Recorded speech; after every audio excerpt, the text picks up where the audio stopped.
evening and welcome to FPTV. I'm Andrew Duncan. And I'm Ashley Andriotti. Find out more on the Family Day coming up soon. And find out when faculty will be displaying their art on campus.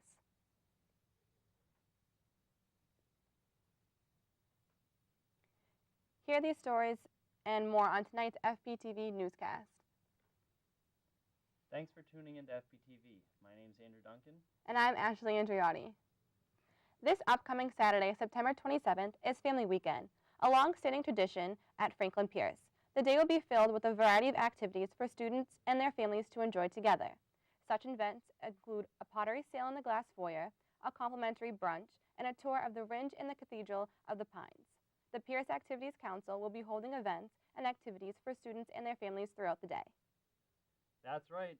Some of the events that Pierce Activities Council and the university will be putting on include stand-up comedians, picture souvenirs, and much more. Activities start at 9 in the morning and continue throughout the day. Events include a welcoming ceremony led by our president, James Burge, an art show, tours of the Fitzwater Center, an athletics art show, family photo tiles, and much more. Franklin Pierce University invites all friends and family of students to come and enjoy this special day.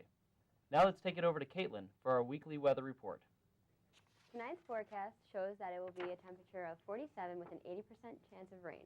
Friday will be mostly sunny, high of 73 and a low of 49.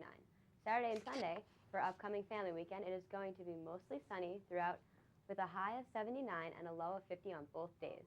On Monday, we should have another great sunny day, similar to the weekend but slightly cooler. Temperature of high of 71 and a low of 45. Tuesday and Wednesday should be partly cloudy with a chance of rain and temperatures of high 60s and low 40s. And finally, Thursday will be rainy with a high of 66 and a low of 54. This has been your weekly weather forecast. I'm Caitlin Lawler. Now let's bring it back to Ashley and Andrew on the desk. Now let's send it over to Felvina for our entertainment recap. Thanks, Caitlin. On this week's scoop, Dylan O'Brien stars in the movie Maze Runner. Thomas is deposited into a community of boys after his memory is erased. Soon learning they're all trapped in a maze, it will require him to join forces with fellow runners for a shot at escape. If you're into something scarier, check out the rated R movie Annabelle, coming out in theaters October 3rd. She terrified you in The Conjuring, but in this is where it all began for Annabelle. Capable of unspeakable evil, the actual doll exists locked in a witchery museum in Connecticut, visited only by a priest who blesses her twice a month. John Form gives his wife a gift, a doll named Annabelle, but Maya's delight with Annabelle doesn't last long. Their home is invaded by members of a satanic cult who violently attacks the couple. Spilled blood and terror are not all that is left behind. The cults have conjured an entity so evil that nothing they did will compare to the sinister damned doll, which is now Annabelle. Tune in next week for more of arts and entertainment. Thanks, guys.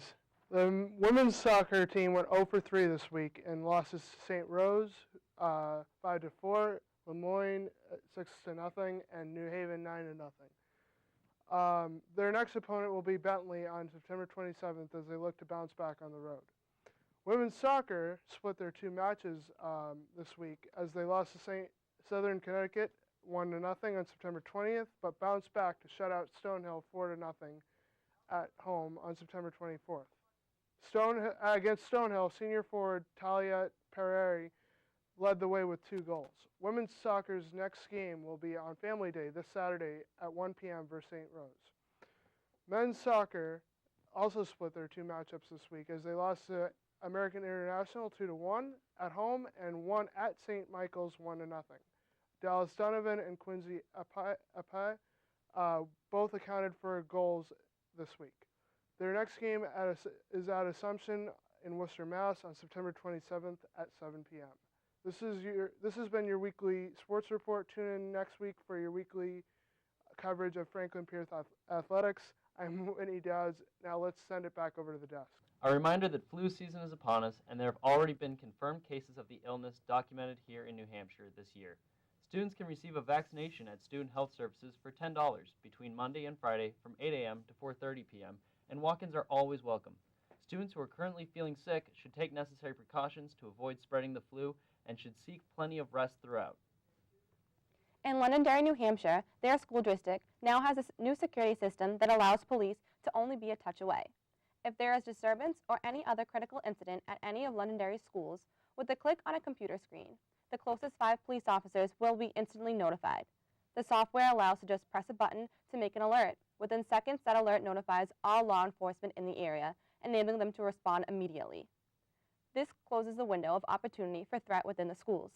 Authorities also add that they would like to eventually install this software within schools all across New Hampshire. In national news, the police chief of Ferguson, Missouri, Thomas Jackson, has offered an apology to the family of Michael Brown. Brown was shot by Ferguson police officer Darren Wilson on August 9th. Jackson apologized for the family's loss and also for taking so long to remove Brown's body from the street. However, he made no mention of any wrongdoing on the police's half in regards to how Officer Wilson handled the situation, which for many is the heart of the issue.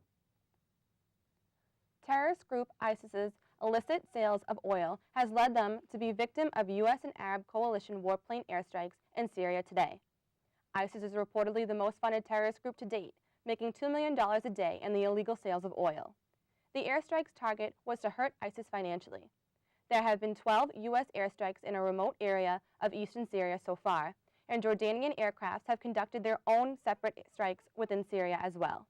Pentagon spokesman Colonel Steve Warren reports that the strikes have been successful, and there is yet to be a report of a civilian's life lost. Thanks again for tuning into FPTV. If you're interested in writing or appearing on camera, we film Thursdays at 5:30. Tune in next week for more national and local news. I'm Andrew Duncan. And I'm Ashley Andriotti. Have a great night.